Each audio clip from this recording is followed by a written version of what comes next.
مونږ دغه پیغمبر ته شعر نه دی ورزده کړی او نه شاعري له ده سره ښاییږي.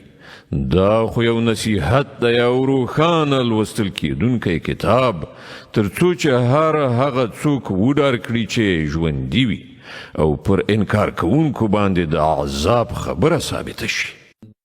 آیا دوی نه ویني چې موږ په خپلو لاسونو سره جوړو شویو شیانو څخه د دوی لپاره څاروي پیدا کړل او اوس دوی د هغو خاوندان دي؟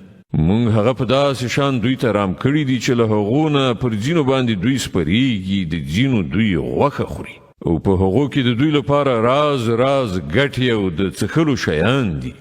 نو آیا دوی شکر نه باسي؟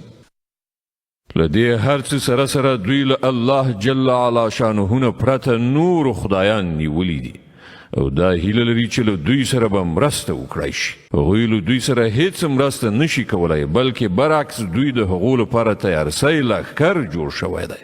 ښه نو کومې خبرې چې دوی جوړوي هغه د تا ونه ځوروي. د دوی په پټو او ښکاره ټولو خبرو باندې مونږ پوهیږو.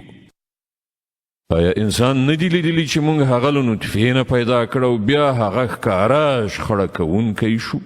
اوس هغه پر مونږ پورې مثالونه تړي او خپل پیدایښت هیروي. وای څوک به دغه هډوکي را ژوندي کړي چې کله دا وراسته شوي وي؟ وای دا به همغه ذات ژوندي کوي چې هغه مخکې دا پیدایښت کړی او هغه د پیدایښت په هر کار پوهیږي. هماغه ذات چې ستاسې لپاره یې له شنې سمسورې ونې څخه اور پیدا کړ او تاسې له دې نه خپل نغري بلوئ.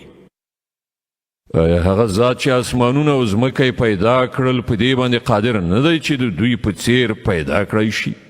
ولې نه په داسې حال کې چې هغه ماهر خلاق دی. هغه خو چې کله د یو شي اراده کوي نو د هغه کار هم دومره دی چې ورته حکم وکړي چې شه او هغه کیږي. پاک دی هغه ذات چې د هغه په لاس کې د هر شي بشپړ وس واک دی او د همغه لوري ته تاسې ورګرځول کیدونکي یاست.